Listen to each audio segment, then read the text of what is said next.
Bom, a gente recebe agora aqui no WW o José Ricardo Roriz Coelho, que é presidente da Abiplast, né, que é a Associação Brasileira da Indústria do Plástico, né, um dos setores aí muito afetados também pelo tarifácio de Trump. Boa noite, Roriz, e muito obrigado pela sua presença. Eu já queria começar te perguntando, Roriz, que parece que está cabendo aí, está restando ao setor privado, diante dessa briga política do petismo com o bolsonarismo e vice-versa em relação ao pai dessa criança, do tarifaço, está restando ao setor privado as agruras aí dessa questão.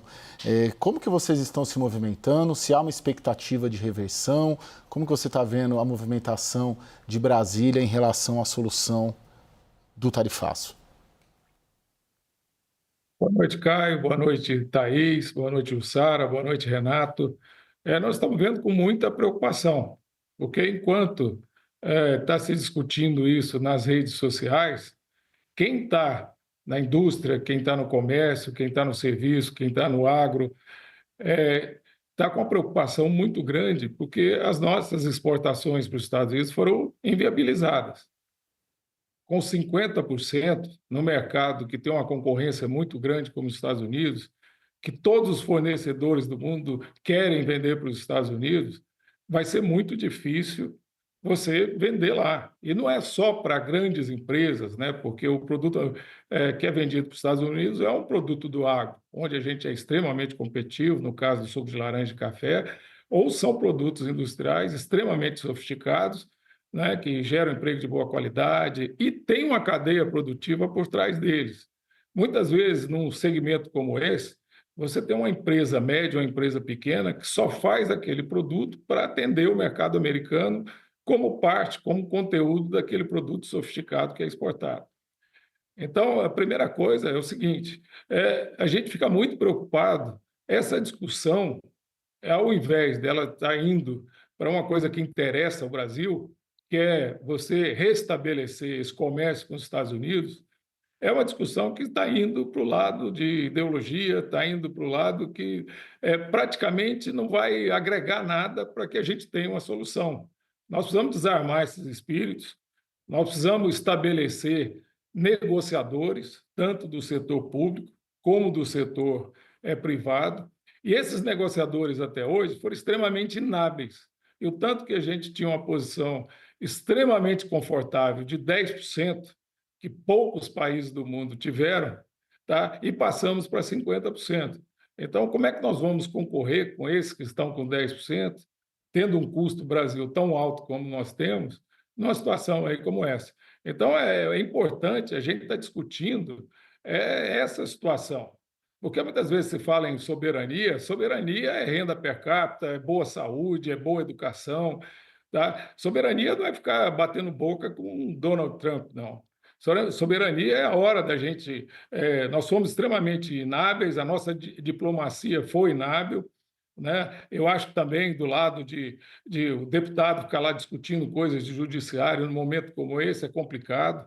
Eu acho que a gente está falando, numa hora dessa, com o Brasil cheio de problemas, entrando em conflitos militares, entrando em conflitos comerciais que não são nossos, como dos Estados Unidos com a China, por exemplo. Nós temos muito mais oportunidades num cenário anterior a esse desta semana, do que os outros países que concorrem com a gente, porque nós estávamos na posição, como eu falei, muito confortável de 10%. Roriz, é Thaís aqui, boa noite. A gente deu informação agora há pouco que o Geraldo Alckmin, vice-presidente, ministro da Indústria e Comércio, que é um membro do governo, que eu sei que vocês conversam bastante, ainda há uma interlocução importante com o Geraldo Alckmin, ele vai coordenar esse grupo de trabalho que o presidente disse que vai criar com os empresários. O que você espera desse grupo? Você e os setores que você não só o setor que representa, mas vocês têm aí uma unidade de setores pares da indústria da transformação no Brasil que, de alguma forma, mantiveram algum diálogo com o governo via as entidades representativas. O que você espera desse grupo e da montagem dele e da estratégia que vai sair? Agora, depende da força desse grupo. Eu não nego que o vice-presidente Alckmin tem uma excelente interlocução com as empresas, né? Nós estamos constantemente, né, trocando informações e conversando, não só com ele, mas todo o pessoal lá do ministério que ele está à frente. Agora, não adianta colocar o vice-presidente nessa negociação se ele não tiver empoderado para realmente negociar. Porque enquanto ele está negociando, fica esse bate-boca de antecipar questões eleitorais para 2025, sendo que a gente tem um problema desse tamanho para resolver, não vai adiantar nada. Pode ser o vice-presidente Alckmin ou qualquer um. Se ele não tiver o poder de sentar numa mesa, baixar esse espírito beligerante que hoje tem no Brasil, tá, com relação a isso, que se aproveita tudo, né, para polarizar. Agora, gente, isso é extremamente importante, né, porque o ambiente de negócio já piorou muito nesses 3 dias. O investimento, os Estados Unidos é muito importante para nós, para a automatização. A gente está falando no IA, por exemplo, a inteligência artificial, os Estados Unidos é um parceiro interessantíssimo. E quem está se aproximando dele num momento como esse é a Argentina, né, que está negociando alíquotas, etc. É um país que tem melhorado a sua economia, agora tem olhado para esse lado de comércio com muito mais seriedade do que o Brasil tem olhado. Então, nós da indústria estamos muito preocupados. Respondendo sua pergunta, ficaremos felizes se for o vice-presidente Alckmin. Agora, se ele não tiver o poder de decisão e se a gente não conseguir desarmar esses espíritos, vão ficar esse bate-boca todo dia, se é um problema que não tem nada a ver com o cerne da questão, que é um problema comercial. Você não pode brigar com o seu cliente. Os Estados Unidos é o segundo maior cliente do Brasil. Às vezes, já foram tantas vezes falado aí, porque os Estados Unidos vende um pouquinho a mais para o Brasil do que o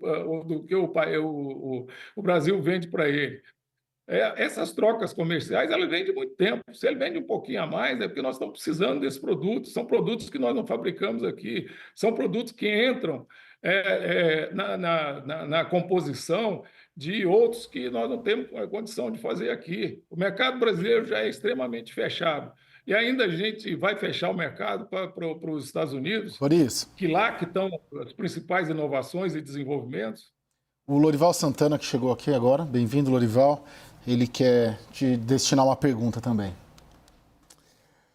Eu acho que eu consigo me colocar um pouco no lugar dos empresários, como o Roriz, que participa de vários conselhos, né, de empresas de outros setores, além de representar um setor que gerou 160 bilhões no ano passado, que emprega 180 mil pessoas, ouvindo o primeiro segmento do WW de hoje, né? Discutindo política como uma questão, como se fosse mais importante do que a questão comercial e a visão do governo brasileiro de que vai esperar chegar agosto, né? Que a Jussara trouxe para nós a apuração dela, né? Assim, como se fosse o governo brasileiro que exportasse 40 bilhões de dólares para os Estados Unidos, ou o governo Trump que exportasse também 40 bilhões de dólares para o Brasil. Não são os governos que exportam. E, aliás, o salário deles cai igualzinho no mês, né? Independentemente de destruir a economia brasileira ou não, né? Então, assim, eu queria te dar a oportunidade, Roriz, para colocar essa angústia do empresário brasileiro de ver uma discussão política se sobrepondo a uma questão que não diz respeito a governos, diz respeito a empresas. E se o presidente Trump usa a tarifa como uma arma política, ok, deixa ele responder ao eleitorado dele. Por que o governo brasileiro tem que entrar nisso como se fosse uma questão política e não esfriar a cabeça e tratar disso como uma questão comercial? Até porque, se a soberania e a democracia do Brasil não estão em jogo, por que discutir isso com os Estados Unidos? Lorival, a China também, de vez em quando, ela bloqueia, quando às vezes o preço de algum produto, de alguma commodity nossa está muito alto, ela bloqueia as exportações para lá, ela joga muito com estoque para que tenha preços melhores. Isso faz parte do comércio entre os países, né? Eu acho que o importante é essa parte comercial, né, o governo ter mais a presença de quem realmente interessa estar fazendo esse comércio internacional e deixar um pouco essa parte política. Talvez até a sugestão que ele deu lá para o Zelensky e para o Putin tomar uma cervejinha, talvez seja a hora dele tomar uma cervejinha lá com o presidente dos Estados Unidos e deixar nós do comércio, né, estarmos à frente disso e tirar da frente essas questões que não têm nada a ver com o problema, volto a dizer, né? Jussara? Presidente, o senhor fez críticas aqui à política externa, mas também citou o deputado Eduardo Bolsonaro, que está nos Estados Unidos. Diante desse cenário, dá para dizer quem está errando mais? E faço uma segunda pergunta ao senhor. Dá para imaginar, num curto prazo, uma solução para a questão? Eu ficaria muito preocupado se o deputado lá que está, o parente lá do Bolsonaro, o filho lá do Bolsonaro, ele tem mais força do que a diplomacia brasileira. Aí é preocupante, Lussara. Aí é uma coisa que a gente tem que ficar realmente preocupado. Tá? Que deputados viajam para outros países, vão lá fazer o proselitismo dele, seja lá o que for, mas o grande problema é que nós escorregamos nessa diplomacia. Nós estávamos com 10%, nós éramos os países que tinham a menor alíquota com relação aos Estados Unidos e deixamos isso escapar da nossa mão. Eu acho que não é hora agora de discutir quem é o culpado, ou questão de soberania, é a hora da gente reestabelecer a negociação desse parceiro comercial muito importante, porque é isso que a população e que o emprego bom quer. Nós estamos querendo uma economia que um dólar estável, nós estamos querendo estabilidade, um ambiente de negócio melhor, que eu acho que a população toda quer. Agora, se a gente ficar incentivando isso aí nessas redes sociais que ficam discutindo, e as redes sociais não entendem absolutamente nada de comércio exterior, tá? Nós vamos ficar nessa questão e quem vai perder é o Brasil e a população brasileira. Ô, Roriz, como que... Outros países estão aproveitando, vendo essa oportunidade para melhorar suas relações comerciais com outro país. E o Brasil está fazendo totalmente o contrário. Ô, Roriz, os setores mais afetados, aqui falando de cabeça, celulose, que é o que você representa, petróleo, carne, café, suco de laranja. Vocês estão se organizando, conversando entre si, elegendo, de repente, uma liderança única, seja via CNI, seja via Fiesp, para dialogar com o governo brasileiro ou para fazer uma intermediação com as empresas brasileiras que atuam nos Estados Unidos, né, ou com as empresas americanas que atuam aqui? Como que o empresariado está se organizando, independentemente da atuação ou da operação diplomática do governo brasileiro? Às vezes vocês falam que o presidente dos Estados Unidos não escuta ninguém. Eu conheço as empresas, já participei do board de várias empresas internacionais aí. Tá? Ele, por exemplo, hoje as empresas de tecnologia são bastante presentes no dia a dia do presidente. Ele escuta as empresas.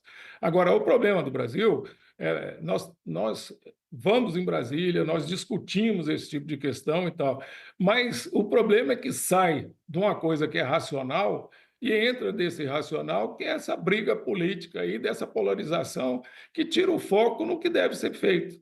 Tá? Então, não é problema de interlocução, não é? Nós, empresários, nós temos um grupo, por exemplo, Coalizão, eu sou o diretor da CNI também, nós temos um grupo Coalizão Indústria, participo nas federações, na Fiesp, etc. Nós conversamos todo dia. Agora, nós estamos estupefatos e surpresos com essa inabilidade do Brasil de não ter aproveitado essa situação extremamente confortável que nós estávamos. Roriz, só para fechar aqui, vocês pensam em preparar alguma proposta para o governo? Alguma proposta de solução ou de participação da solução? Desde que o governo queira escutar uma proposta, né? Porque será que o governo quer escutar realmente uma proposta para resolver isso? Ou prefere estar alimentando aí, dentro das redes sociais, essa polarização para ver quem ganhou, de quem foi o problema, por que isso aconteceu? E lembrando, o Trump fez isso no mundo inteiro. tá? E aqueles que resolveram bater de frente, tá? Que tem uma situação de comércio muito maior, como o Canadá, México e tal, num determinado momento, eles recuaram e estão negociando. Tá? O próprio Japão, Coreia, etc., estão com alíquotas muito altas, estão negociando. Não é hora de bravata, não é hora de dizer quem é mais forte ou quem é mais valente. É hora de sentar na mesa e discutir como é que nós vamos sair de uma situação como essa. Porque para nós, empresários, como é que nós vamos investir numa situação como essa? Você falou aí, Lorival, em conselho. Você sentar no conselho agora, o que você vai discutir? Você vai discutir investimento? Você vai discutir se você vai colocar mais dinheiro aqui no Brasil? E o pessoal lá de fora que quer colocar dinheiro aqui dentro? Será que numa situação como essa eles vão tomar uma decisão de discutir? Tá? Vocês conhecem muito bem o que a gente chama de formação bruta de capital fixo, que é o investimento brasileiro, há muito tempo, é 16%, 17%. Enquanto que os países que concorrem com a gente é acima de 25%, alguns com 30%, 32%. O nosso investimento já é baixo. E ainda uma situação como essa, que cria um ambiente de negócio terrível como esse, né? Como é que nós vamos investir? Roriz, o Lorival vai fazer a última pergunta e aí a gente segue. Seria uma oportunidade para o Brasil reduzir as tarifas dele, reduzir o seu protecionismo? Eu acho que o que o Trump está fazendo é que todo empresário brasileiro faz. Tem um lobby lá em Brasília que todo empresário ele gosta de comprar com a alíquota de importação baixa e vender com a alíquota de importação alta. Então, o Brasil, com isso, os lobbies funcionam, você tem alíquotas de importações altas.